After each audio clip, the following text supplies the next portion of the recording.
Greetings, Patrick here, 8 Questions with, and it's Tuesday afternoon. And normally when we're on this early, it only means one thing, that we are going international. That's right, international. And we are. We're back in the UK for this afternoon show.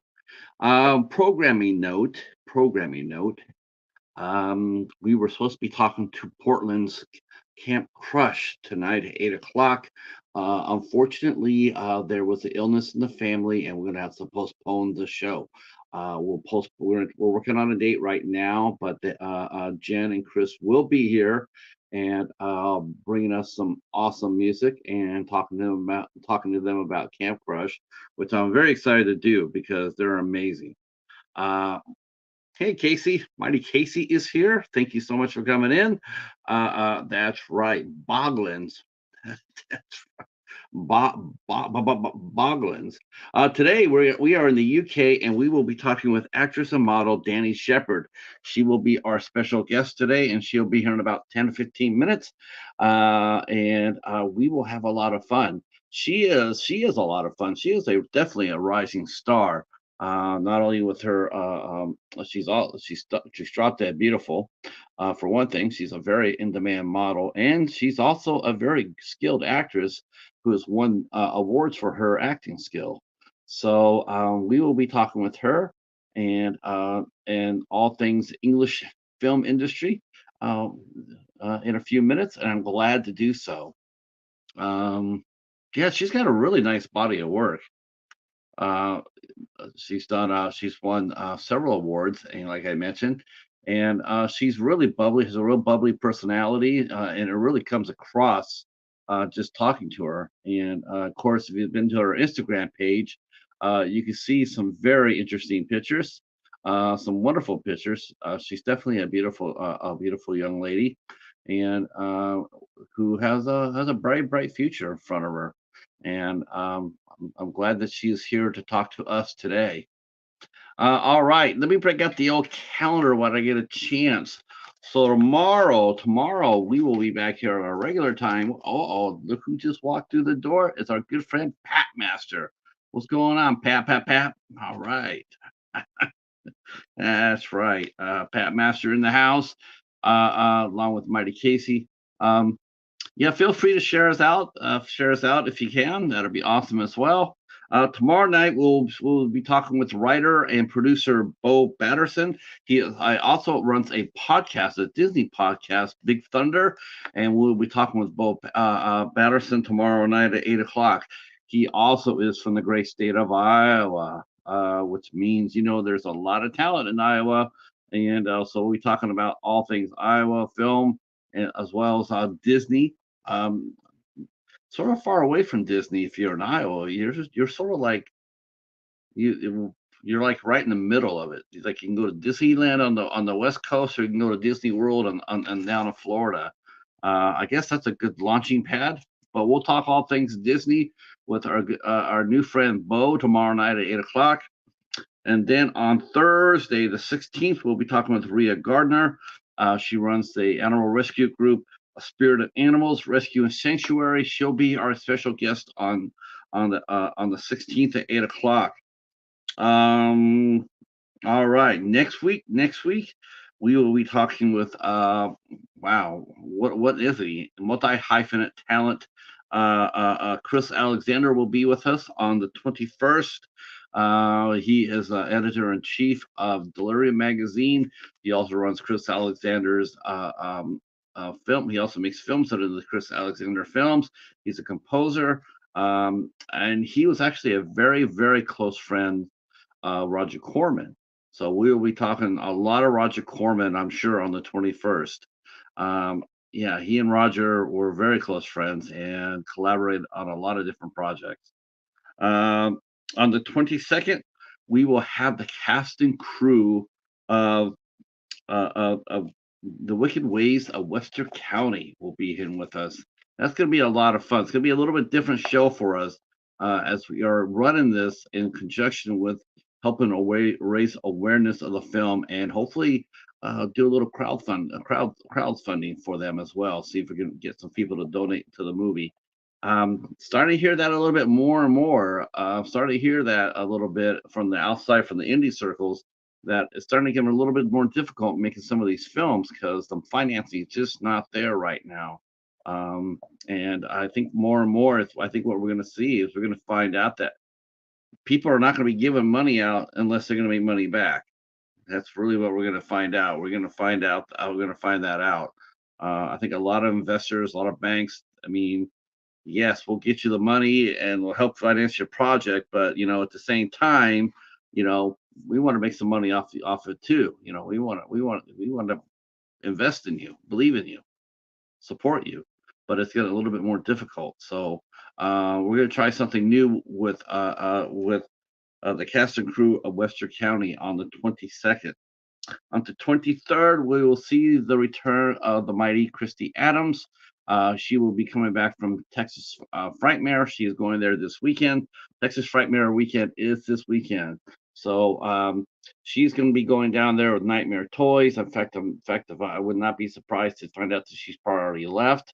I'm driving on the way there to set up everything. Hey, what's going on, Professor? The professor just walked in. All right, all right. And we will be talking all things Texas Frightmare with Christy. Also, new collectibles are coming out. Coming out now. Not waiting for Christmas or Halloween. They're starting to come out now. So we'll talk about that. Yes, there probably will be a little bit of Squishmallow talk there on the behalf of Mighty Casey. He asked me to talk some Squishmallow, him and Katie. So we'll find out. We'll find out if there are. We'll find out if there are horror icons that are being made into Squishmallows. That actually would be rather interesting. I think that really would be interesting. Could you see it like a fat ass Dracula Squishmallow? Oh my God! Hey Darian, how are you, sir? How are you? I Professor, you're not kidding. I did do my library run today, Professor, and I got some stuff. I got I got a season of CSI. I got a season of CSI. I got a season of MASH. I got a special edition of To Kill the Mockingbird, and I got Navy SEALs. Navy SEALs. So I got all this for $3, Mister. $3. Budget ballas in the house. That's right. Let's see. Casey mentioned that he's got a Dracula. Mighty Casey says he's got a Dracula Squishmallow. That's awesome. Mr. Bones is in the house. That's right. The leader of the Boneyard is in the house. He's a what's that saying? Boneheads assemble tonight at around 10 o'clock, 10:30 on Mr. Bones' channel. Early edition for 8 questions. It was supposed to be a doubleheader.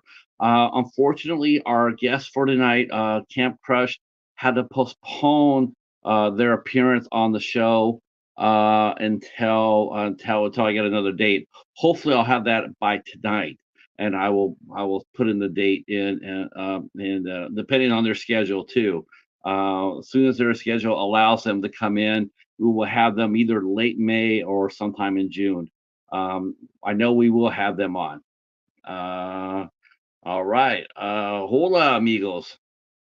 Buena dias, my amigo. That's right. Thank you. I appreciate that, Darian. I like telling people, a lot of people, this, like, for a lot of these lives that we do, you definitely don't have to look at my mug. That's for sure. You could just listen to it on the radio or like a radio program. You can just have it on in the background. You don't necessarily need to watch the interview. You can just listen to it. Mr. Bones is speaking Spanish. Burrito del taco. Yeah, that's right. That might be in the forecast today for Patrick here. I might be doing a burrito supreme there, Pap. That's right. I had to figure it out. Everybody's talking lunch. I like this. Now, our guest, of course, while we're talking lunch in the chat, our guest is going to be talking dinner because it's going to be 7 o'clock in the UK when we talk to Danny. So that'll be sort of strange. She's going to probably be looking at the chat and going like, "Why are they always talk? Why are they talking lunch when it's actually dinner?" Uh, See, a professor is saying no, no Taco Bell. Um, yeah, I was reading yesterday. I was reading yesterday that now McDonald's is going to be rolling out a new $5 value meal dinner. I guess the fast food has just absolutely been stupid since COVID has ended. You know, during COVID and after COVID has ended, the prices are extremely high, and people are starting to stop going.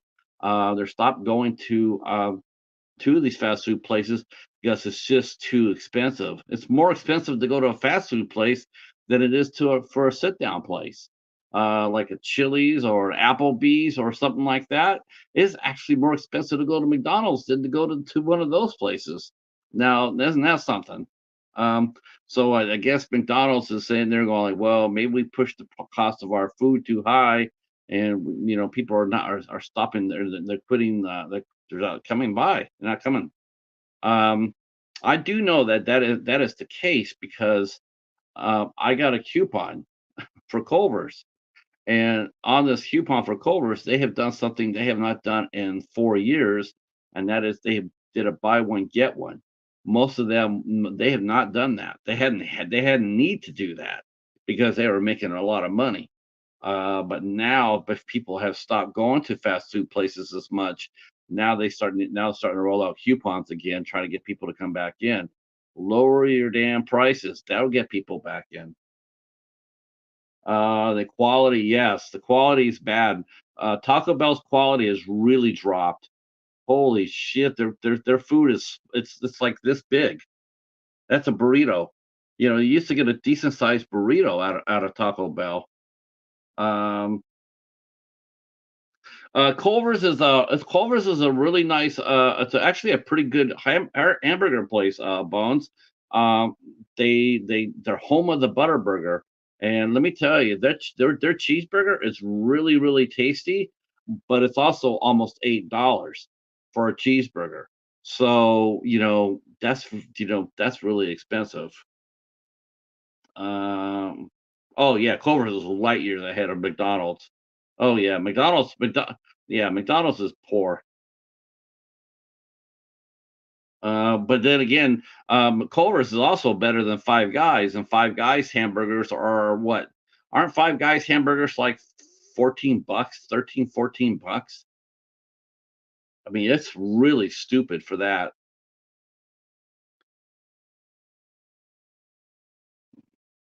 Yeah, the prices are really high.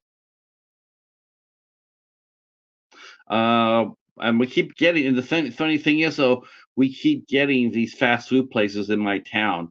If they can build it, they'll put it up. I mean, we have like 10 fast food places within a half miles of each other. It's absolutely ridiculous.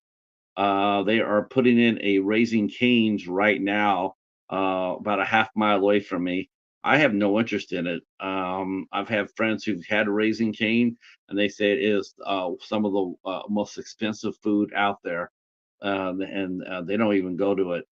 In-N-Out Burger, best price, man. In-N-Out Burger used to bomb. All right.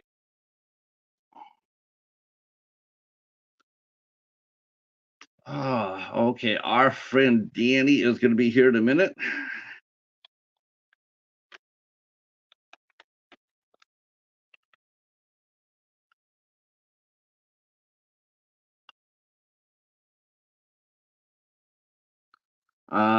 Yeah, this could be a lot of fun. This is gonna be a lot of fun.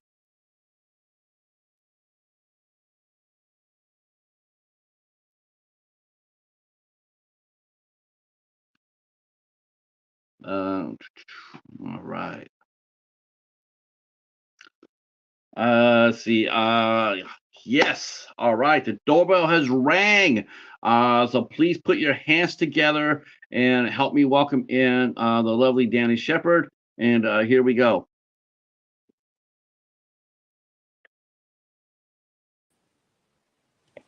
Hi. Ta-da! Hey, Danny. I'm good. How are Yes, you? welcome to the show. Welcome.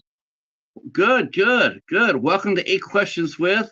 Um, we are talking. We're talking lunches here in the states in the chat here. We're talking about lunch, and I told everybody says, Danny's going to come in here, look at the chat, and see that we're all talking about lunch, and it's actually dinner time in your part of the world. It Um, is. What Yeah. what time what time do Brits generally eat at night? I mean, what do you think? Is Um, it is it, is it 7 o'clock or is it earlier? I'd say earlier. I'd say it's about 5 p.m. So About 5 anytime p.m. between like 5 and 7 is dinner time, UK. Uh-huh. Are you a pretty good chef yourself? I like to think I can make a nice Italian, but I don't have any Italian in me. I just think I am when I'm a chef. So when I'm cooking, but Uh, yeah. yeah, I can't cook at all. I mean, my if I lost this finger right here, I would starve to death because this is my microwave finger. I hit the microwave. I I eat a would. lot of processed like microwave food just because I'm on the go all the time. So I just don't have Right. time to cook really. But when I do make Italian. Okay, because I mean, yeah, because I'm thinking to myself, going like, man, this is sort of scary. And we're talking about food in here, going like, what would happen if this finger got lost? That would be it. I would, I'd be on a diet whether I liked it or not. Oh boy, Everybody's I saying feel for hello. you. Everybody's saying hello. Thank you for coming in. See, we got Mr. Bones in the house. We have Interweb Kaiju, Pat Master. What's going on? I love that. Pat, Horror Cat Dad in the house. Now, yeah, we're just talking about food here. All right, okay. Uh, so welcome to the show. And I was looking at your body of work, and not only are you an in-demand model, but you're a really skilled actress. In fact, you are an award-winning actress. You've won several awards for your acting. So my first question to you would be: Is what is it like when you hear that you have won something for acting? What goes through your mind when someone says that you won or you hear your name announced? I just feel like extremely surprised more than anything. I'm like, oh, me? Danny? Me? Little Danni Shepherd from Bradford? What?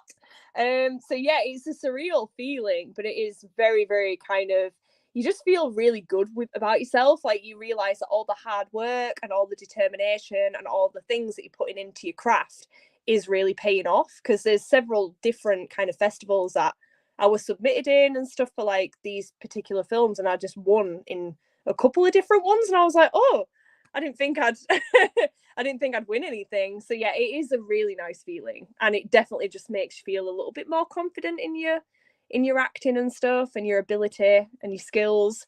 So it definitely like it is rewarding, but I just feel a little bit surprised sometimes. I'm like me, so it does Uh, definitely give me a confidence boost. So yeah, it's great. now, when you win a role, when you win for doing roles, right? Let's say you won for on the Family Man, okay? And does that does that give you leverage? Do you feel like does that help you get more roles afterwards? Like, I just won this, you get a little publicity. Do you notice as your phone starts ringing a little bit more, getting a few more scripts after you win prizes? I think so, yes. Just because like I think it's a lot of it is like word of mouth. And obviously social media is like a big step in acting now. Like Yeah. everything seems to be online. So all casting and everything like that, like casting directors post online now, instead of emailing out just because it's a bit more easier for people. But it is a lot of this industry is like it's not what you know, it's who you know. So if you work with the right people, they end up giving word of mouth to other people and recommend you. So if I've won like an award, for example, like there'll be other filmmakers that are at that award festival and they might follow me on Instagram or message me or yeah, I've had it quite a few times. It is really nice to have that. It just makes you feel really good. So yeah, I do get a lot of new kind of people messaging me and asking to work, and I do think a lot of it is kind of recommendations as well. Like if you're Mm. a really easygoing person to work with, as well as like talented or you're hardworking, like people do want to work with people like that. So I think the word just gets around in this industry, which is really good. So Uh, I've noticed a couple of other trends as of late. For one thing, I got to say one thing. You mentioned about social media, and I see that you're working hard on yours. When I first met you, I went over and looked at your Instagram page, and you got almost 2,500 people. And on the surface, that doesn't may seem a whole lot, but the fact of the matter is that that's a lot more than a lot of people have. I can tell you yeah. that right now. And I can see that on your page, you're very engaged with your social media. Um, how important is it to you? How important you mentioned it. How important is it to you to maintain a social media presence? And have you been asked about your social media by casting directors or producers or whatnot? Or people come up to you and say, "What's your social media presence like?" Yeah, I have been asked that, especially in the indie kind of industry, when it's indie filmmaking and stuff, like people do want to know what your social engagement is like because it helps them too. So like you're all helping each other out. For me, 20, I think it's 2005, nearly 500 I have. Like that's not actually a lot, but it is a good start to have, and especially when you're like getting your name out there and stuff like that and people are starting to recognize you for your work, it is a really nice kind of starting point. But there is so many people that just build up their social engagement because it helps them get work, and I think in 2024 that is kind of where you need to be at. um Especially like I say in the indie world and stuff of acting, I think it is incredibly important to kind of make sure that you're keeping up with your social media. Like there are times for like mental health purposes I do kind of need to, I just say to myself, not today, or just going Sure. to take a day off, or I'm going to take a week off, I'm going to go on vacation and I'm just going to take a week off.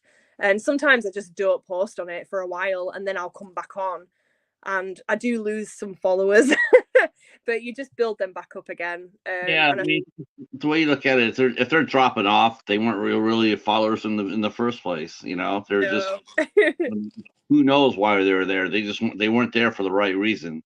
Um, absolutely not. No, uh, I think they're uh, just being nosy. and the other thing I've noticed too, and this is when I was looking at your Instagram page, and I've been hearing this word. In fact, I first heard it from producer Maria Owen. She started mentioning this word, and now I'm starting to see it now more and more.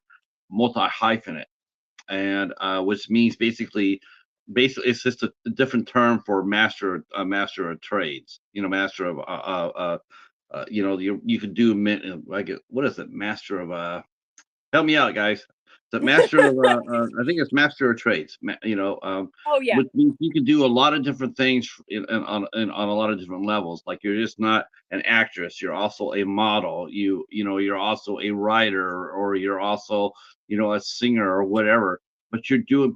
But now performers seem to be doing more and more. Oh, there it is. Jack of all trades. That's what I'm looking for. Jack. Thank you so much, Mr. Bones. Jack of all trades. Yeah, master of none. Right? Yes. Pap says you're fine. Yes, he is, Pap. You got a sharp eye, my friend. Sharp eye. Uh, oh thank you. yeah.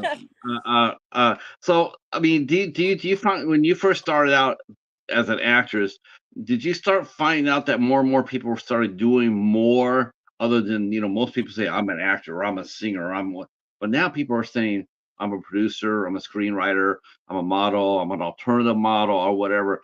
Do you start seeing that more and more now in around your peers? The most, Yeah, yeah, especially actors. Like there's a lot of people that I know that started off in acting and are now directing, producing, writing, and it's incredible really. It is something I would probably be interested in doing in the future. But I did do dance and singing in like obviously high school, so we're going back a long time. But like I did do singing, dancing, and acting. I did like musical theatre and stuff like that. But when I left, I just wanted to pursue acting, like theatre, mainly screen and television is what I usually specialise in. But then I wanted to do modelling as well because that kind of helps. And you can interpret a lot of acting skills in modelling, and I think a lot of photographers like that. So it's really easy to get work in that kind of like industry for that reason. But yeah, I do think everybody, especially now, is kind of delving into other kind of areas of the industry, which is amazing, to be honest. Because most of my actor friends are not just actors now; they're like doing other things and It's have a, new it's more of skills. it's more of a necessity though, more than it's something they didn't plan on, but it's like in order to get work, you gotta be, Yeah, you gotta bring more than just I'm an actor. I can do Shakespeare. Well, that's great. So can yeah, anybody else. What else can you do? If you're just a exactly. one trick pony, yeah. I'm just starting to see that more and more. Yeah, Um, absolutely. It's good uh, that more people are doing more. The professor wants to know, do you like horror movies? Do you like acting in horror films? I'm a scream queen, so yes, that is something that I do consider one of my favorite things to do. I'm in a radio audio horror at the moment called Tales from Davidstown. That is like maybe becoming like a live action series. Maybe I'm not saying Mhm. yes. But So yeah, I am a horror fan. I like to do other genres too, but people come to me for horror, and I don't know why. Maybe I've just got one of those faces. I don't know. all I So know is that you're right about something though, and it's so cool to see because for a while seemed like a totally dead medium, and that is drama. Audio dramas are coming back. People are yes. doing them at podcasts. We interviewed Nina Nitcher. Well, that's her screen name. She created the occurrence at River Oak. I'm Oh telling wow. you, oh man, it was awesome. It's so cool. We also interviewed people who did a drama called St. Mary's School for the exceptional for the stigmata for the children of the stigmata. That was really good. So radio shows do seem to be coming back more and more. Whether they audio dramas, they're called audio dramas, or they're just podcasts, and that's what they're doing underneath their podcasts. They're doing dramas. Yeah, I was excited when I saw that. I was thinking that's some because because I watch a lot of animation too. Yeah. And I love to see the medium come back. I mean, I'm hoping that I make sure I gotta make sure I'm with you when I provide a link to that because I want people to listen to it. What was the first project you ever worked on as an actress? Was it in high school? Because the English do their schooling a little different from here in the States. Can you walk us through that? I mean, can you walk us through like how it goes? Do you go to school strictly for acting or Yeah. In high school, so we don't have grades. You guys have like grades, I think it's first grade, second grade. We have like years. So it's year one to year six, which is like primary school, so lower school. High school, it's year seven to 11. Then after that, in year 11, I think you get to pick your GCSEs, which is like your main subjects that you want to study. And that would be, for me, would be performing arts, is what we call it. I don't know if you guys have the same name, but like we call it performing arts, where it's singing, dancing, acting. It's like musical theatre. So we do that for like, I think for our GCSE. Then after that, you get a choice whether to stay on at sixth form, which is pretty much college, or you can go to a different college, like a different place, which is funded for by the government. So you get to choose like whatever subject you want to do there. And I chose performing arts again. And usually it was mainly acting that I did because you could like choose which one you wanted to do.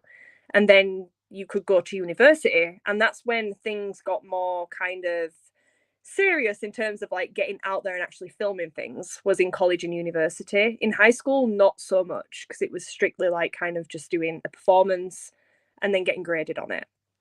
But actually going into the film industry and performing on stage properly, that didn't happen until I was in college. So that's when I first did a film. It was very amateur. It was just for YouTube, and I think I can't remember what it was called, but it was really bad. But it was obviously the first thing that I'd done, and they were like kind of college students making a film. But it was a good experience, and I think you have to start somewhere. So you're gonna have to start from the bottom and then just work your way up to the top. But yeah, that is definitely how it works here. Unless you have an agent that's really good, and then you kind of get TV and film work and theatre work through them, but it's nothing to do with school or education. So they're completely different. Our friend DeRay, aka Stardust Rainbow Fright, owner of the best voice on YouTube. College is the time to make all your. Oh, I'm not kidding you about that. Trust me on that. Everybody agree with me. I'll send you a link to her channel afterwards. You tell me if I'm wrong. What she mentions, college is the time to make all your mistakes.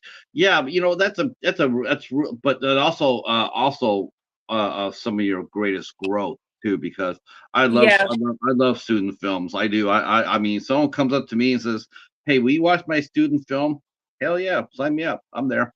I love short films, so I'm all about that. I mean, and to me, I think short films are, like you said, you got to start somewhere, and what better way than to fill out yourself than to start doing short films. Uh, exactly. It's a good start. uh, and she wants to know, Rabel wants to know, when did you get your first agent, and did you find your agent, or did your agent find you? This is a really interesting question. I think we just found each other. So I was working on a feature film, and I ended up like meeting them, and they were on set because they had to be like, I think they were an agency for younger people, but I have a very young face, so I could pull off like younger castings. So he was interested in representing me. So I was like, yeah, yeah, that's fine, blah blah blah, and I got like work through him, and it was kind of accidental. I didn't actually. I was trying to build up my portfolio at this time, because to get an agent, you need headshots, like really good headshots. Credits. It depends which agency you're going for. If Mm. you're going for a high end agency, you need high end credits like West End for the UK, or Broadway, or like bigger credits. But like, to build yourself up, it's kind of good to just get like any type of agent that can help you get on television, or like just to help you get work that's paid, so that it could be classed as a professional credit. But yeah, my first agent was in 2018, so it wasn't that long ago really. No. Because I Mm. Yeah, you need a show reel as well to get a good agent, and I was trying to do all of this at that time. That's why I was getting as much work as I could. But yeah, I managed to get a few things through him, but I ended up, because of my age, because I'm 29, I went for an agent that was like kind of for more adults. And at that time, I think I was about 20. I don't even know how many years ago it was. 6 years ago? Did I do the math right? That I would have been 23. So yeah, I wouldn't have been a teenager. So I ended up getting more of a young adult kind of agency after that. But yeah, you've got to keep looking really. A lot of Now, it is down to how luck, did how and did how did COVID affect everything for you? it did massively. I think it affected everybody the same way, because obviously, as an actor and a model, you're technically self-employed. And in the UK, when lockdown happened, they didn't like help people with self-employment. And obviously, I work full time as well, so I was quite lucky.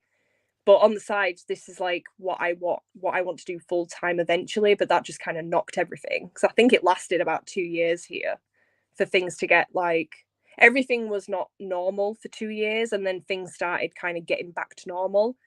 So yeah, it did affect a lot, and there were a lot of kind of backlog of filming. So that was interesting when lockdown lifted. I bet. I bet. Yeah, What's funny? It's like when COVID got lifted, it just seemed that everybody was rushing to get everything running. Like, yeah, let's they go, let's did. go.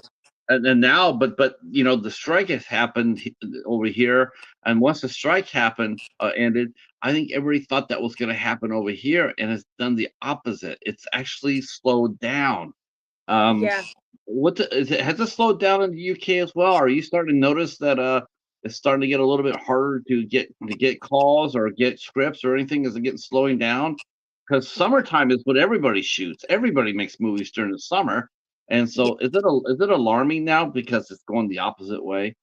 Yeah, it really is. I've honestly been thinking this for a long time, but I kind of just put it to the back of my head and I'm like, it's not me, it's the industry. Because you can work as hard as you want. And if things aren't there, then there's nothing you can do. It doesn't have a reflection on you as a performer. It's just how it is at the moment. But I've also become incredibly picky with my work. So I think that doesn't help. But yeah, it is definitely slower here too. I think everybody kind of feels that ripple effect across the world in the industry. But Mhm. yeah, the UK, it's kind of like slowed down a little bit too. So it's been a bit crazy What do you mean here. by picky? Are you, as far as roles go? Are you starting to like before when the indie actors first start out? Anytime they get a script, they do it. Are you to the point now where you're actually reading the script and going like, yeah, this isn't very well written. It's not very well developed. I'm gonna pass on it because it's okay. Yeah. I know it sounds like kind of diva-ish, but I think No, not at all. when you work in this industry for as long as I have, you do get to a point where you're like, okay, there's literally three things you need to remember as an actor. Is the script well written? Hmm. Has this company worked before and have they got any decent footage that they can show you or provide you with? And three, is this character going to benefit me? Like, is this a character that I haven't played before? Is this a character that maybe I have played a similar character to this, but can I make it different? Like, there's different things that as an actor you do need to kind of check before you just say yes to the character. Like, it's great doing a role, but even if it's paid, if it's not well done, then it's kind of, it can, doesn't reflect badly on the actor, but you just want to make sure that your credits are kind of nice when you're looking at them, especially on IMDb, because that's where everybody looks. So you Yeah, want it to look good. yeah. Yeah. That is a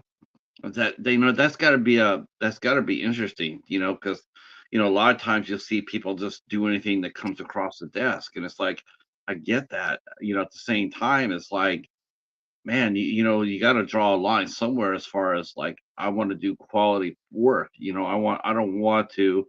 don't mind being known as a screen queen, but I want to move beyond that. I don't want to be stuck or stereotyped into just those roles.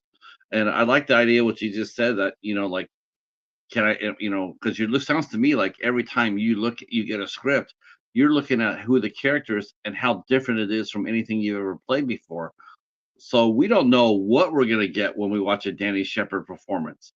Let's watch a Danny Shepherd movie, but we don't know because you're not always gonna be playing the same type of character like you did the last movie. Yeah, I That's try that's really gotta be hard not exciting. to. That's gotta be Sometimes you exciting do.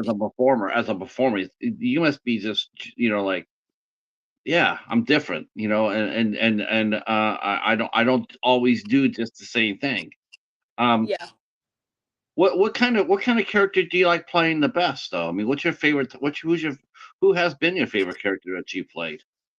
I really love playing an antagonist because it could not be more opposite of me. When I watch films or any TV show and there's a bad person in it, I'm like, I hate you. I hope they kill you off. But then I love playing them. I don't know. It's kind of thrilling to play a character opposite to yourself. It's like this kind of ecstatic feeling you get when you're doing it, and you're like, that felt good, because you just know that when you watch it, you're not watching yourself. You're watching somebody completely different. But yeah, those types of roles are definitely my favorite. I have played a couple of them. In the most recent feature film I've done, I was actually a nice character. So that was a kind of nice little separation from what I've done previously. But like, it is good to have like that balance. But yeah, I do love an antagonist role. Oh, you like being the sassy one then. Yeah, I like being the bad guy. Like, that's just Uh-huh. my favorite thing ever to be as an actor. Like, I just love it. I don't know. Everybody says that. Everybody says they always like to play the bad guy, and I'm going like, well, what happened? Whatever happened to playing with like, now there's actually no good guys. I mean, the role of the good guy is no longer just good guy. He's not wearing a white hat anymore. Now he's wearing, we don't know what kind of hat he's wearing, because a lot of the so-called good guys are more like anti-heroes. They have edges. They're not They perfect do. people. They Uh, do. so now, how about that? Do you like playing anti-heroes, or you like just playing straight villains? I wouldn't mind an anti-hero, but I have never played one, so I can't tell you from experience if I would like that. But I think I would, because you get the best of both then. So it's kind of an interesting kind of take on it. So yeah. Let me ask you this: if you could cast anybody, and I mean anybody, male or female, I mean, who would you? Who? I'm just curious. Who would you cast as James Bond? James Bond. Yeah. Okay, let me really think about this. Yeah. And you know what? You could put yourself in the mix too. If you think you could play a James Bond, throw your name in the hat. I don't actually know, like, if anybody knows this actor, but like he was in. I don't know if anyone's seen Narcos here, but I was a massive fan of Narcos. I think he's in the new Sandman film or something, or series. He's called can't speak, Boyd Holbrook. He gives me like kind of a James Bond vibe when I look at him, but he's quite skinny, so I don't know. But yeah, he does. I think he would make an amazing James Bond. Like, obviously, he's not the most well-known actor, but again, I watch a lot of different films, whether they're like big actors or not. And he was in Narcos as the main guy. I would class him. You'd have to Google him, guys, because yeah, he's stunning. But like he does remind me of a James Bond. I could see him playing. Could you see a woman playing in a role like that? Oh yeah, in the future, like even now, I think that could happen. Yeah, definitely, I can see that. I mean, so let's just say for the hell of it, let's just say as a publicity stunt, but let's just say that they Ion said, hey, we're gonna cast the next James Bond. We're gonna have an open casting for it. Would you do it? Would you submit yourself to it? Ooh, I would need a lot of training for that. But if I got the training and like for the stunts and stuff, or maybe if they had a stunt double, I would definitely consider looking at that script. Whether I take the job, I don't think I have a look of a James Bond or a female James Bond. But if I did have the opportunity, I wouldn't be very quick to kind of disregard it. I would take a look at the script, because that would be a make or break, right? So Oh man, the next movie is gonna be, the pressure is gonna be insane. oh I can't no. even, the insanity wrapped around it. It's gonna just be crazy. I heard that they're gonna. I heard, although I hope I'm wrong, but I heard that they're gonna try to reboot it. Take it back to Doctor No, and I'm like, oh, please don't do that. No. Oh no, keep it going forward. I really like the idea of that. Um, Yeah, let's it would see, be the good. professor. See, Mr. Dan and Horace just walked in. Mr. Dan, welcome, welcome. The professor says it's been my experience that the nicest, most kind people can play the best bad guys. So it means you'll be an excellent villainess. That's right. Yes. How, favorite Bond girl is like that, Professor. It's the nicest, the kindest, and the most nice person. And yes, she played the best bad guy in the Bond series. Let's see. The girl in the first act of the last Bond movie should have gotten her own spinoff. She was awesome. Yeah, was that Lyanna Lynch or something like that, or something Oh, like? I don't know. I'd have I to don't look know, it but up. I know who you're talking about, Mighty Casey. Yeah, she was badass. I thought she was gonna be. I thought she might be up for the role. I Mm. heard that she might be up for the role, but we'll see. Um, Oh, time will tell. now, what are some of the things you look for in a character? What are some of the challenges that like that you've had to overcome? Have you ever had a character where you just said, I just can't get in the head of this person? How do Yeah. I make this person? How do I make this person come to life? And how did you overcome that? Um, I had training to be like, obviously I did acting classes. I don't do them now. Because I can't Why afford not? them. Why why why Times are why why hard. why, why don't you do acting classes? Not now because I can't afford them at the moment. But I did do them for a while. Mm. Now I just study the hell on YouTube or anything that I need to do if I need to. But yeah, that is like yeah, it's just, I don't know, like, for me, the hardest role, like one of the hardest roles I had to do was play a bully in high school, Mm, and for a feature film. And the film was okay, like it was very low budget, so what you saw was what you got. You know, you could tell it was low budget, but I think like in terms, it was very very improvised as well. There wasn't much of a script, so for me, I had a lot to work with. Like obviously, I didn't get a script, but I had to visually like get into a mindset and speak how this character would speak, make up words that these characters, you know, would make up, and say these things that these characters would say. And it was hard for me because she was so horrible. And there's been a short film that I did where, yeah, I had to play a really horrible character in that, and I just thought, geez, I'm just really evil in all these films. I'm gonna get death threats soon if anyone watches these. But yeah, I did end up getting a couple of messages from the public when I did the feature film where I played the school bully, and one of them was like, if I can't remember what they said exactly, if something blah blah blah, I can't remember. I would have kicked your head in, meaning I'd have beat you up, like when I was watching this film or something. And I read it and I thought, oh, you that's did your my job. first hate mail. Yeah, but I Yeah, mean, but that means your performance was excellent. That's a I that's think that's a, so. that's a, it's a compliment. It's a compliment to your performance. Yeah, well, I did take it as a compliment because I thought, well, obviously I was very convincing because this person wouldn't have messaged me. But yeah, it was hard to watch it as well because I thought, geez, I hate myself in it. I wanted to punch myself. That's how bad it was. Like, because when I was doing it, I actually changed my appearance. Not changed my appearance, but I did a tiny little bit of method acting. I don't fully believe in that because I think it can kind of ruin you as a person. But if you don't know how to come out of it, that is. But Right. like, and I didn't want to delve into that dark road so early in my career anyway. And anyway, I did a little bit of it and I just didn't wash my hair. I wore really horrible clothing.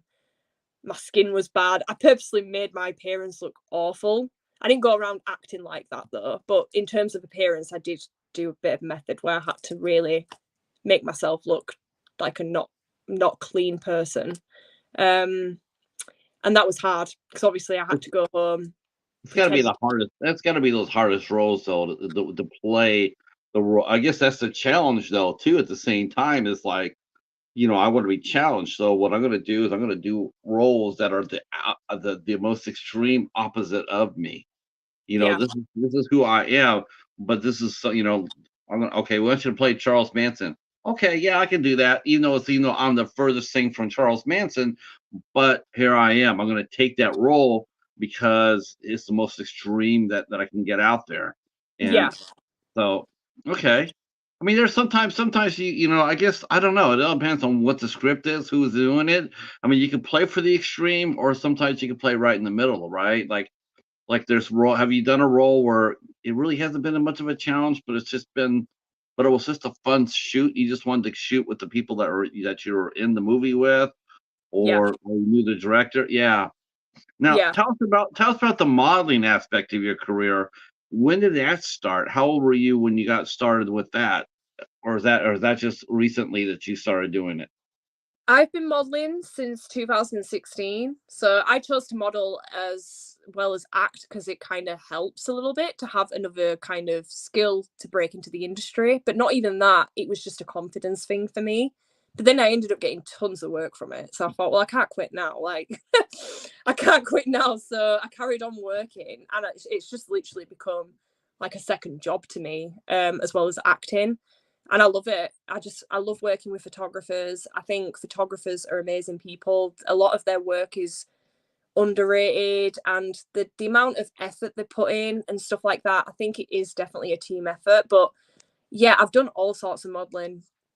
I've done everything apart from like really kind of graphic modeling. Like some models do like more kind of, how do I word it? Like more like for like OnlyFans and stuff. I've never done anything like that. I didn't know another word to describe it, but I think graphic kind of, well, not Graphic censored. means. Yeah, like quite explicit. Explicit.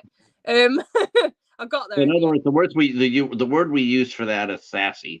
So if you've done a sassy pictures that Yeah, we've had folks that done some sassy stuff on here.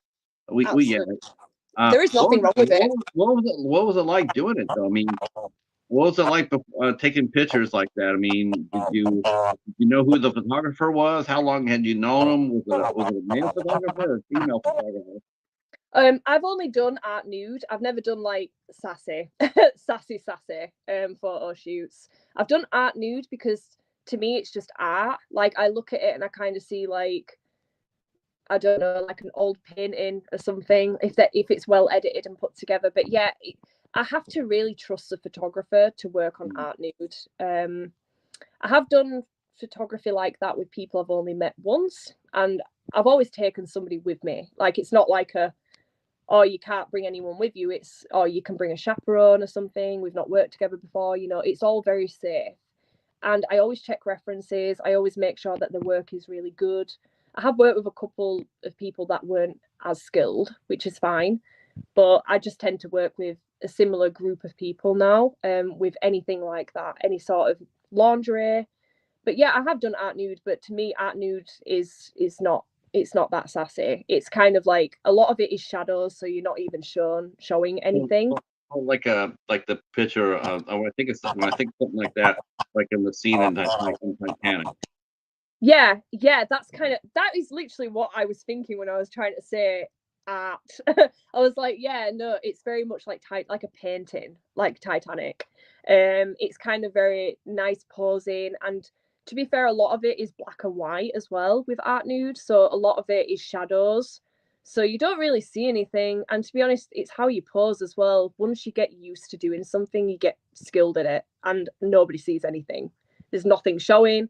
You just become your own, like, I don't know, you just become very good at hiding things. So I think it definitely, it's definitely nice to do that. I don't do it as often now. But yeah, I wouldn't disregard it if one of my friends that I knew was really good at photography wanted to shoot that.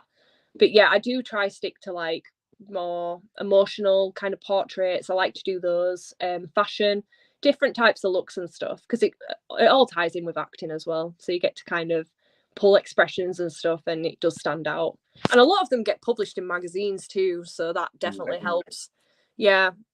Right. I mean, people see that, and then they, of course, we hope that the people that follow you appreciate you for what you're doing, and not necessarily setting you up as an object. Like, oh my Yeah. God, you want to know the person. Like this is all new to me, kid, boys and girls. I didn't know we don't script these questions, so what you're telling me now is brand new. So it's like it's cool Yeah. though. So, but I mean, it's just an aspect of your career. Has that gone over to the acting in front of the camera career? Have you started noticing people asking you, "Hey, I saw you do the photography. Will you do a new scene in my movie?" How have you encountered that, and how have you dealt with it? Nudity doesn't bother me. I've always been very open about that. I've never really cared for it either. So if it doesn't benefit the film, then I won't do it. I haven't done it before anyway, but if there's something in the script that I don't think it needs to be in there, then I'll just kind of be honest with the director and say, is this necessary? And they're kind of like, not really. Right. But yeah, I think sometimes people put it in there for kind of an audience kind of shock horror, like, ooh, naked woman. If it's for a purpose, Especially in horror films, it seems like. yeah, definitely. Like, especially the 80s horror, like they were always naked or like topless. It's not a problem for me. Like, I will do it if I have to. And it's same with modeling. I don't do it as often now. But to me, art nude is literally the same as doing a nude scene in a film. So I just look at it like that. So, Mhm. How but do you prepare for that? How do you prepare for doing that in your mind? Say versus modeling. You're doing a shoot. What's the difference between you getting ready for that and say acting? I mean, is there a different mindset that you get into when you do one of the two disciplines? yeah, I think with modeling, it's more posing and trying not to show anything. So you have to really concentrate. It's all to do with like they call it implied nudity, a lot of photographers, where the model is actually naked, but you don't see anything because it's implied. Or it could be naked. They could be naked, but then actually not. It's just to do with shadows and stuff. That's different. Whereas I think with a film, I think if you was to do like a nude scene or something, like it has to be very well choreographed, because obviously if it's two actors that are naked in a scene together, it's you've got to make it look like it's not actually real, even though you've got to make it look real, but it's not real. So it's really hard on the director, the producer, and the set people, like being on it, and the actors as well. So I think it's harder with nude scenes in acting. But obviously if it's just like you're in the shower and you're nude in a film, that's up to the actor really. It's personal preference if they want to do that. I wouldn't have an issue, obviously. It's just, to me, it's just like work. But at the same time, if it's not necessary to be in the script, like if it's just pointless nudity, I'd be a bit like gratuitous nudity, which seems to be a lot in horror films. Let's have a naked girl out there just because. Yeah, I get it. Yeah, it doesn't need to be in the script. Like if a character is taking a shower, you can film it where she's naked but you don't see anything. I get that, because obviously you need it to look believable. She's not going to get in the shower with her underwear on, so I think that's different. But yeah, it's very different to modeling. I think modeling, the model needs to concentrate like on trying not to, and the photographer too, so joint effort with that.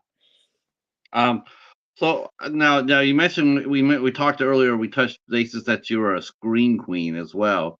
So before we get into the roles that you've done that really brought you to the forefront, what are some of you said you like doing horror? What are some of your favorite horror actors and horror directors? Is there anybody out really right now, if as far as in horror, would you love to work with? Like, give me a director and a couple of actors who you like to do a movie with, if you could. Absolutely. There's an actor called Kyle Gallner. He was in Smile. He was in Content of Connecticut. That's it. Yeah, he did the remake of A Nightmare on Elm Street. He's a very nice guy. I follow him on Instagram. I've never spoke to him in real life. I don't think I have anyway. Yeah, I've not spoke to him in real life, but I follow his stories and stuff, and he tends to play a bad guy too, but he's so nice, like when he's addressing his audience members and people like that. There was a film he did do, that wasn't horror, and that was called Dinner in America. That was really, really good. But yeah, usually that's the only film I've seen him in that wasn't horror. Everything else is horror. So I'd like to work with him because I think he's really good. He would definitely help me perform, to bounce off as an actor. It's good to have another actor to work with that is just as passionate as you, and it shows in the scene. I'd love to work with him. Another actress, I'd say actress wise, I really like Catherine Isabella. She's actually a Canadian actress. She was in Ginger Snaps. She was in a few things. American Mary, if anyone's ever seen that. American Mary with those good twins. Yeah, she's really good. Yeah. She's an incredible actress. I think she's really good for horror too. She was also in Freddy vs. Jason. If anyone's seen that, that's a good film. But yeah, I love those two together. And director, I really like Jordan Peele. Like, I think a lot of people say that his films are very kind of weird, but I like that. But they're quite dark.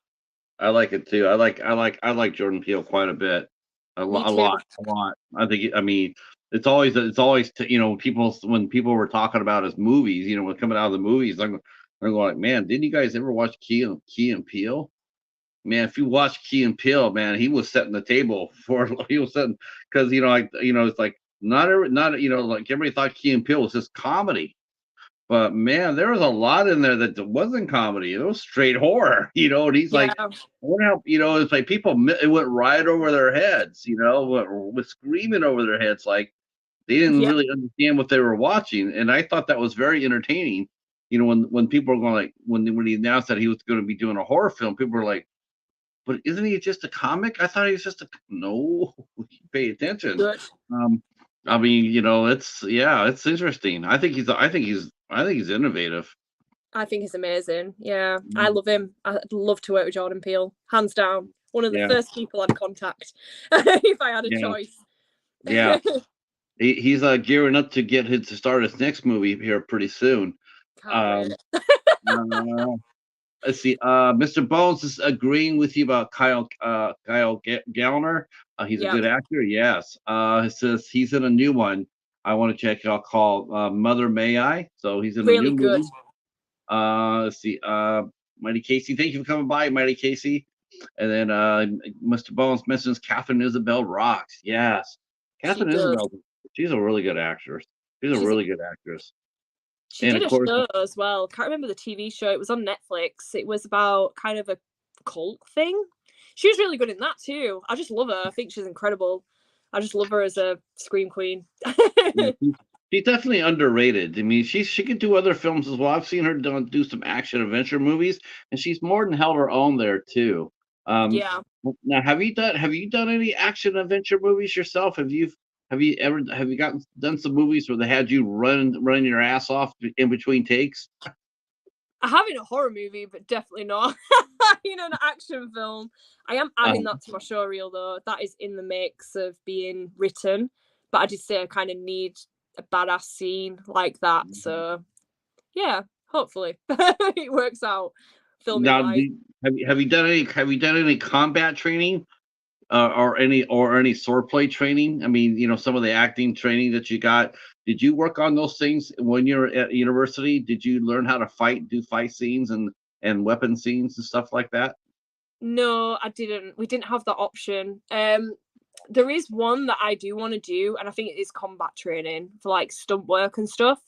But I have done it before years ago, but I kind of need a refresher now. But yeah, it's quite intense. I think that one was for like 2 or 3 hours back. Can't remember what year it was, but it were around the time I was in uni or college. But I did do like a one-off kind of training session with a group of people, and that was so much fun. But yeah, they're super expensive. They're not cheap. Yeah. Um, there's a young lady who I've had on the show before. Hopefully, come back soon.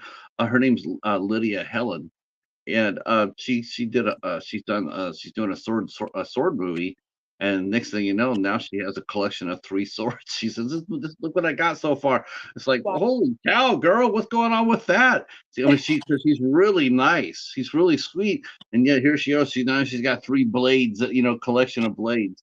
Um, have you ever do you collect things off your various sets or photo shoots? Do you collect little mementos from each one you do? I do not. I don't even think to do stuff like that. And I really wish my brain was a bit better because I would love to start doing like little collections of things. I do take a lot of photos, and I just rely on my phone. I'm like, right, I need to do this, I need to do that, I need to take a photo of this. But yeah, no, I don't collect things. I used to when I was a kid, and I just stopped. I got rubbish. So What do you collect now? Do you collect anything? no, I'm rubbish. No. Mainly because I'd lose it, to be honest. Oh, I suck. I gotta ask this question from my friend Hobbs because even though he's not here physically, he's here in spirit.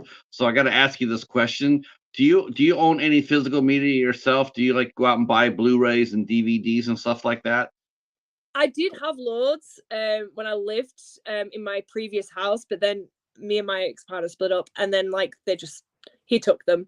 I didn't have much room when I moved into my new place, so I didn't end up taking them. But yeah, I absolutely do like to collect them. I think they're just like really nice. They give me nostalgia because you don't see them often now, especially like DVDs or anything like that. Like you just don't see that often now. So I do like to. Mm. I think when I do like get a bigger place, like I would definitely start buying them again because they're just, yeah, Yeah, so old school. some charity shops and boot sales, you don't Oh, see them as much anymore, huh?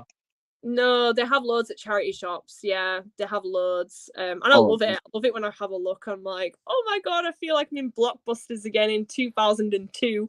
oh. Now, how many? Did you guys have Blockbusters in the UK? They were similar. I think it was called Blockbusters. It was like this DVD video shop. Uh-huh. And you went in and you could hire a video. So I think so, yeah. Let's see. Let's see. Mr. Bones going to re-up. I think he's saying to re-up your collection here. Uh, uh, That's funny. Yeah, I think yeah, because I was just wondering about that. I didn't know Blockbuster was in the UK or not. That's so cool. I'm Um, pretty sure it was. If not, it was something very similar. but I'm So gonna go back. I want to go back to your beginning here because we definitely need to do that because there's so many different roles that you've done so far. But let's talk a little bit about before we get in there. I want to talk a little bit more about Tales from Davidstown. So because that excites me because, like I said before, I am a huge audio person. In fact, yeah, I cannot go to sleep. I cannot go to sleep unless I have a radio on. yeah, You know, like I put on YouTube and I'm listening to an old TV show. It was an old radio show. It was a radio show before it became a police show, a TV show called Dragnet, and I listen to that like once a week, and I fall yeah. asleep to it. So tell me about Davidstown. You know, especially now where audio dramas. I mean, like I said, they're coming back, but when you start thinking about acting, it's not the first thing you think of. You think of TV, you think of stage, and you think of theater. So talk to us a little bit about Davidstown. How did you get involved in the project? So it's Raw Pictures that did it. And basically they're like a film company. They did a feature film called How to Kill Monsters that did really well in the US, if anybody's heard of that. It went to several festivals. I think you can buy Blu-rays of that. It's the same company that did that. They've mainly done films, but they've never done audio before. So he actually contacted me because I've worked with him before at a photo shoot.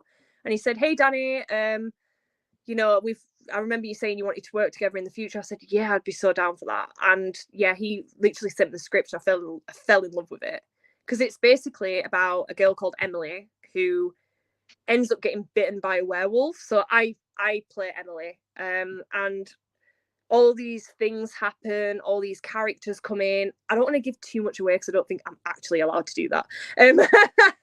But yeah, it is about supernatural. So it's about werewolves, not sure on vampires, but like there's witches in it and stuff like that, and humans as well. Like it's kind of like, it kind of reminds me a little bit like Vampire Diaries a little bit in terms of like the type of characters that are in it. And but there's even more than just vampires and werewolves. There's like other characters in it, like other mythical creatures. I can't remember the names of them, but like it's just so interesting. And when you listen to it, you've got like, obviously you've got all the sound effects, and you just close your eyes and you just picture it. It's actually Mhm. surreal.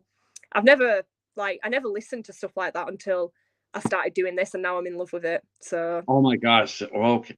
So you hear because the UK they did a lot of radio dramas, didn't they? I think so, yeah. I think they did. I just never kept up. I tried to just focus on TV and film, but then Right. when he gave me the script, I loved it, and I think he's an incredible guy. Um, the guy that runs Raw Pictures, I think, is incredible.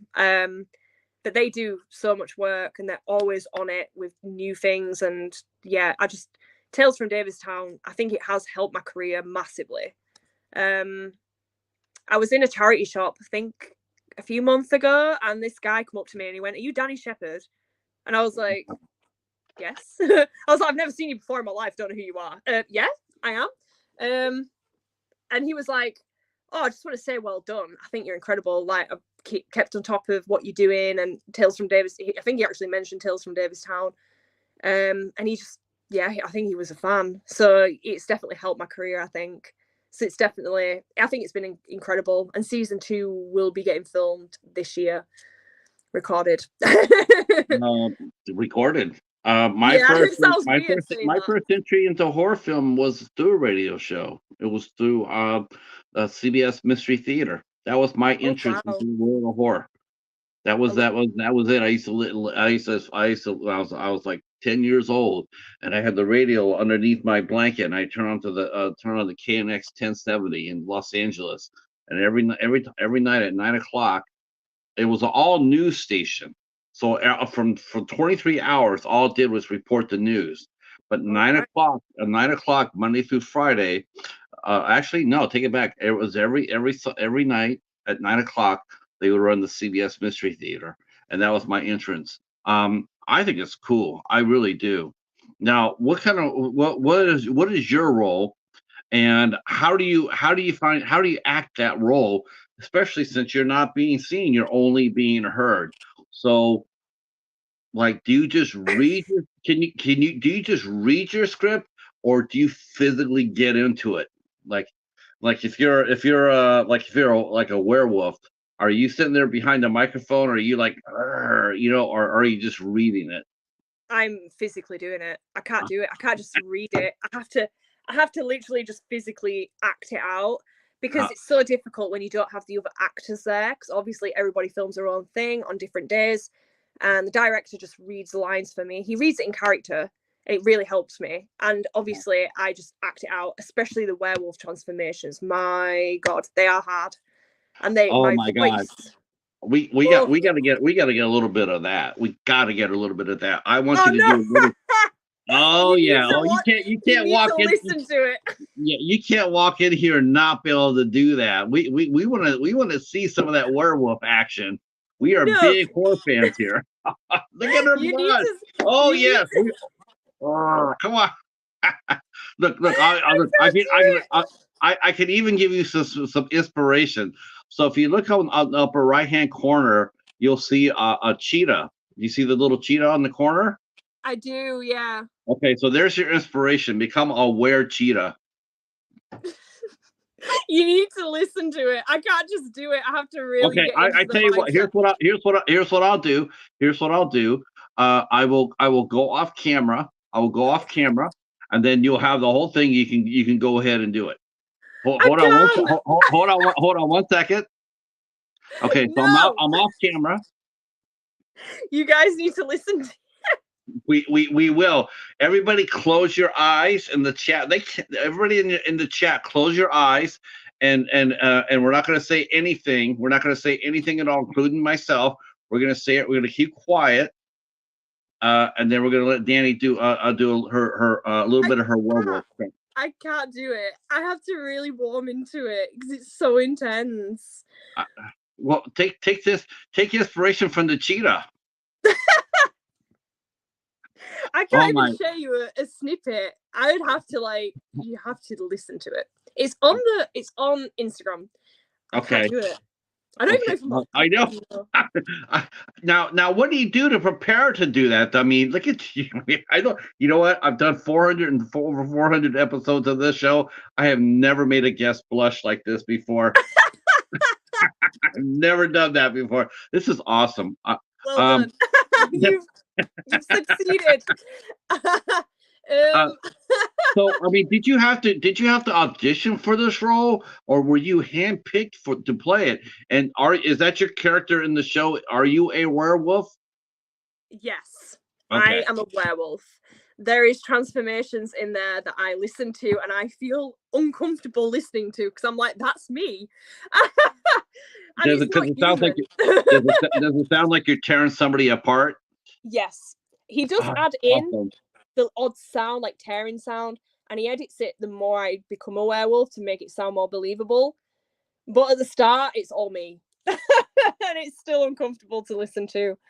But yeah, it's really fun. I've really enjoyed that. It is emotionally draining sometimes and physically draining, but I think with the right company and the right people that you work with, I think it doesn't matter because you're constantly looked after, you're watered, you're fed, everybody's there for you. So but yeah, it's a really, really fun experience. I just say it's more physically draining and it's my voice. I'm like, oh my God, I can't speak.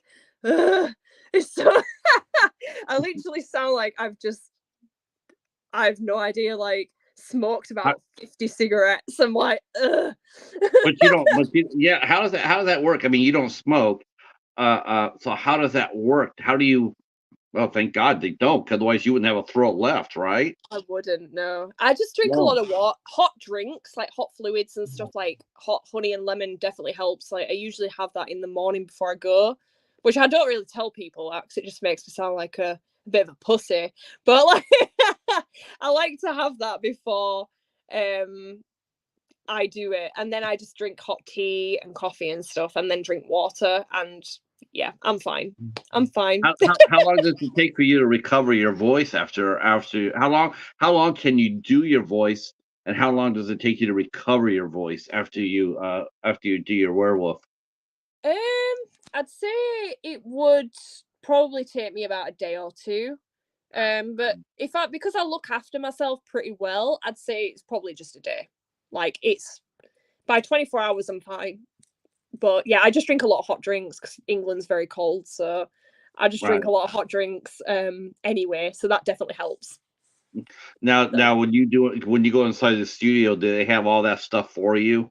Do they have tea and honey and everything for you? Okay, Yeah, that's very cool. Very cool. yeah, Um, very accommodating. So yeah.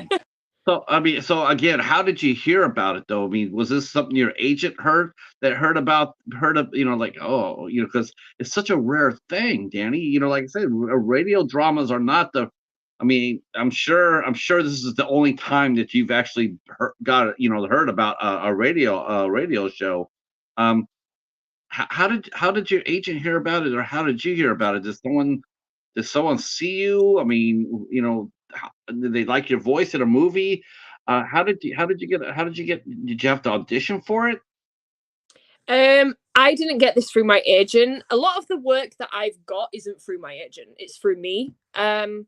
And to be honest, I already knew the producer of Raw Pictures. I already met him before, but I think he's seen my acting videos and my work, and he's kind of said, "Oh, I've got a role that you might want to do. I've got a role in mind for you. Would you want to read the script?" And I was like, "Oh yeah, cool. What is it?" He's like, "Oh, it's an audio radio horror. I'm hoping it progresses, blah blah blah." And it's done really well. So yeah, I think he's seen my work and he's judged me on my acting. But he wanted a northern actress, I think, for this character, Emily. Um, and I'm a northern actress with a northern accent, so I Okay. think it kind of fit the criteria he wanted. But yeah, he's really great to work with, and I think he's seen my previous work, and he did say that he wanted to work with me again on something. So yeah, got it through that. Um, Now, do you want it to go? Do you want to? Do you?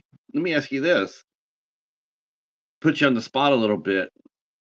Do you really think that this show will translate to live action, or should it stay a radio drama? I think it would be. I think if it did go to a live action, it would take off massively. It would go crazy. Because when he did like a little taster, like a teaser trailer of. I had to like basically perform a werewolf transformation, and he edited the transformation. It took off massively on YouTube, and that was just a taster. And I think it was just like the Patreon members that could see it. But yeah, he did say to me we already know with the amount of werewolf fans there are in the world, especially the US, because I think most of the members are from the US. I think we already know it's gonna take off massively if we did a live action. But to be honest, as a radio horror, it just works anyway. But it would be nice to see the difference. So yeah, that's exciting if it happens. Yeah. Though, what? I know they say that about the U.S. Like the U.S., they love werewolves, but the fact of the matter is, the Brits. Think about it. Think about that. All the Hammer films, Amicus films. Of Yeah, course, the most famous werewolf movie at all, An American Werewolf in London. yeah, The most famous, including the Rick Baker's, the forever awesome changeover, to a werewolf on film. I think you guys do very well, and even look at Twilight. Yeah, Robert Pattinson, who's an Englishman, who played he played a vampire, and other English actors played werewolves in that. I mean, it was very popular. I think you guys have I think you guys have a good market on werewolves, for yeah. I sure. think so. I think it does okay. Definitely. I think like a lot of the fans that have followed me from that are American. I think. I get a lot. They admit it to me, like, oh, I'm a writer or this or that, and they message me and they ask questions, and I'm like, I can't tell you. I'd Right. love to be able to tell you, but I'm not allowed, so I've got to keep my mouth shut sometimes. But yeah, No, there's certain no, things they ask, and I'm like, I don't know if I can answer that, so I'm not going to. yeah, But it's funny. There's generally a rule for me, and that is, unless I can see it on IMDb, if I can see a project that's listed on IMDb, I'll talk about it. yeah, But if there's I was talking to somebody who I'm doing an interview with, and I wanted to talk to them about their project. But I wrote, "Can we talk about it?" And then I went to look at the IMDb, and it's like, "No, I can't." And then the person came back and said, "I can't. I love to, but I can't yet." And I'm going like, "Yeah, I didn't see it on IMDb, so we'll just skip that because yeah, I don't. Yeah, I don't talk about anything that's not IMDb because that can get a guest in trouble, and we're not all about that. yeah. And I'm nosy, but I'm not that nosy. Not to put anybody's not to get anybody in trouble. Now, have you acted when you did the radio? Like you said, mentioned you did your own solo work. Did you get a chance to act with anybody anybody other than the reader? But did you get to act with anybody else, any other characters of the cast at the same No, time? No. no, because everybody's schedules to film are all on different days, because Oh, not okay. everybody would get there on the same day. They are going to do season 2, I think, where we're all together. So it will be interesting to see how that goes, but that might depend. But again, like, I'm gonna hit you up for the director of this because he's gonna have to come over and talk to us. Yes. Oh, yes. I'm Oh, sure he no, no. will. Yes. I want to meet this young man who put this together because like I said, I'm a huge fan. I love radio drama. I'll listen to that any chance I get.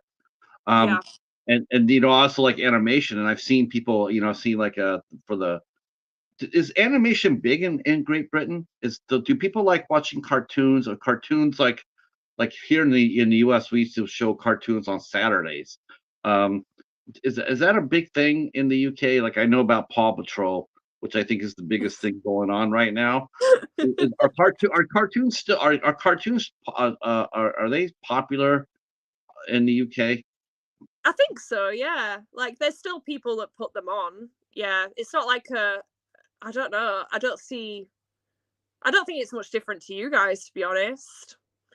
Anime probably bigger for you, maybe, but there is a lot of people that like anime in the UK. So a lot of Comic Con fans that like anime. Um, but like speaking of comic, Tales from Davidstown have a comic as well. Like that gets Nice. released with the radio horror, because obviously the viewers like to see it as well. So they kind of have that to look at as well.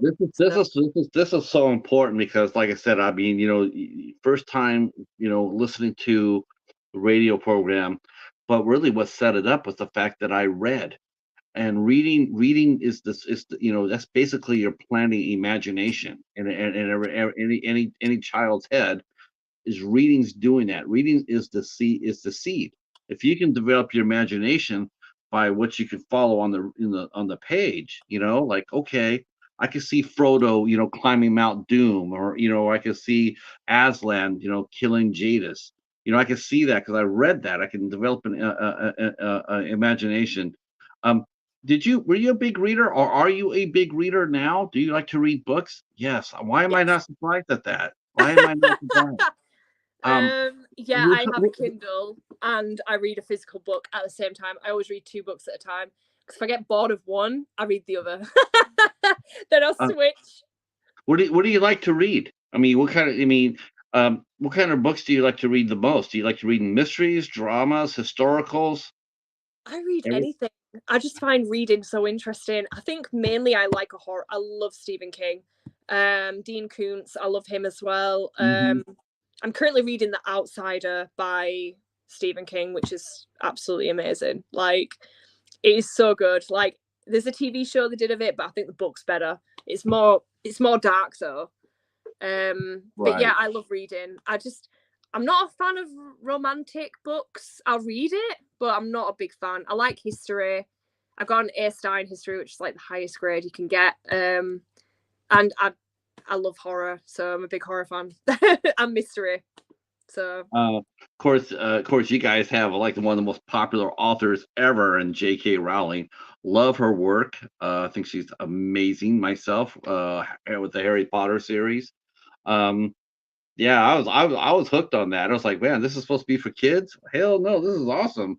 Um, I was like, when the movies came out, I'm like, man, I'm reading the whole series. I'm reading all her books, and then I'm like, she's amazing. She's got a great imagination.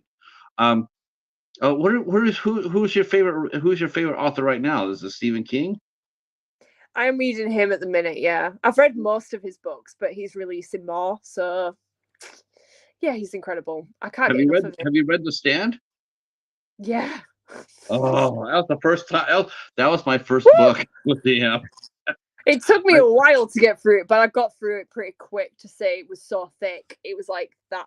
I think it was thicker than that. Oh my gosh. It Took was me a like while. when I got first mine was like 800 pages.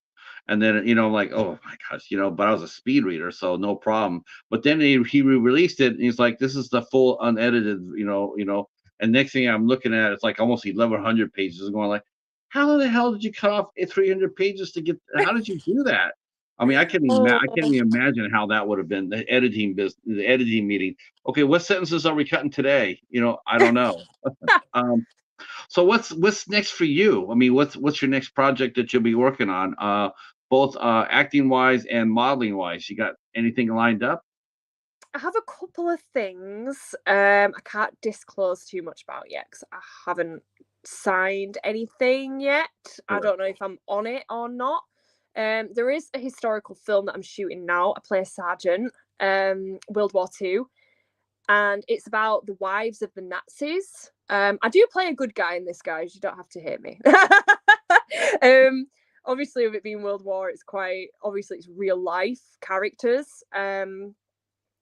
But yeah, it's an interesting script. It's very well written. He's very good.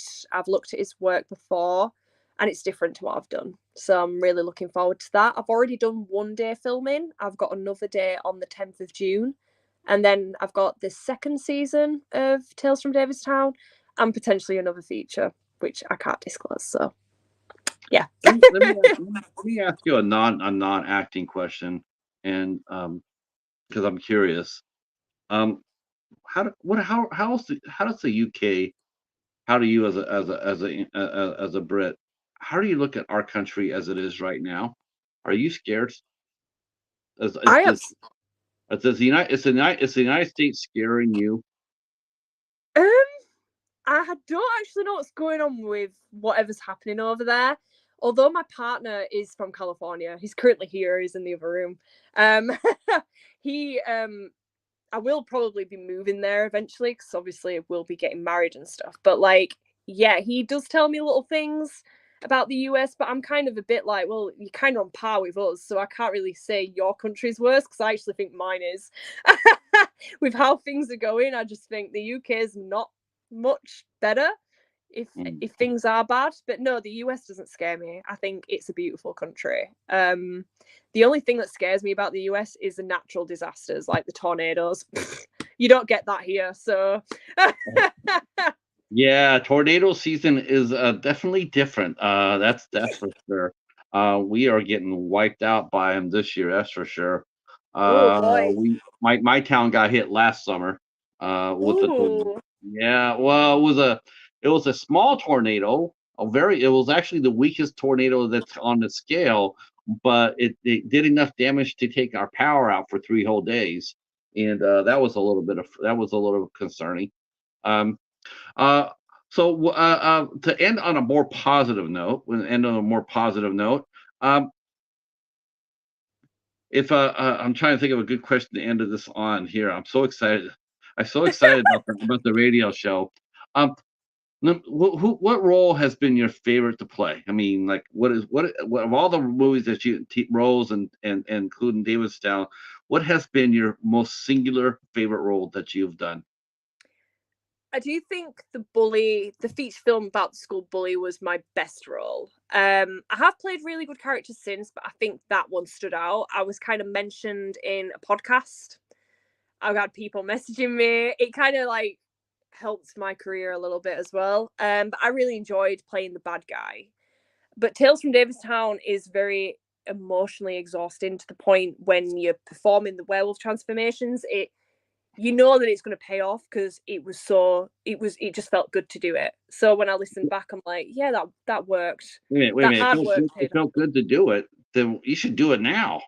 No, you guys, I'll do it another time. I'm sick. I can't speak. My voice is. Next time you come on, we're gonna have. I'm gonna try to get the director on here. I'm gonna try to get a couple of castmates, and we're gonna do a transformation here. Oh boy! Oh no! Don't worry, you'll have plenty of warning. But this time you'll have plenty of warning. That is true. I can prepare. I can drink my tea, my coffee, and my water, and I'll be fine. I don't have a drink right now, so that's my excuse. Well, you know what? We'll let you go ahead and keep that excuse. But next time you come back, there definitely will be some werewolf action happening. That's for sure. Danny, I want to thank you for coming out and hanging out with us today. I had such a this has absolutely been a joy. Thank you for coming out and answering our questions. A lovely time, and I always enjoy coming over and interviewing the Brits because you guys are so cool. Oh, you guys there's a lot. Yeah, you guys are lovely people. So are you. We put all your social media down. If anything I didn't do, I'll be contacting you for. So hang on for just real quick 1 second, and let me turn to the chat here and say, hey, Brian, what's up? Thank you so much. This has been a lot of fun. You missed me trying to get Danny to turn into a werewolf, but we'll get that next time. Right. For those who watch the replay. All right. Tonight's show with the band Camp Crush has been postponed, so we will be dark tonight. But we will be back tomorrow night at 8:00 with producer, podcaster, and screenwriter Bo Batterson. He will be here tomorrow. He wrote this short film called The Last Minute Till Midnight. Absolutely, Alan Moorish. It's brilliant. I love it. It's a 20-minute short film. It reminds you of watching The Watchmen. It has that Watchmen element into it. It's noir. It's noir science fiction. It's brilliant. He will be here tomorrow night at 8:00.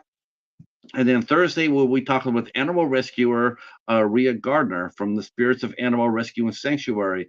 And she will be our guest here on Thursday, the 16th. That's right. We do everybody here on 8 Questions With. Thanks so much for coming out, guys. We will talk to you tomorrow. Hopefully, drop a comment down below, hit the like button, and even better yet, hit the subscribe button. And we will see you guys tomorrow. Have a great afternoon and peace. Stay right where you're at, Danny.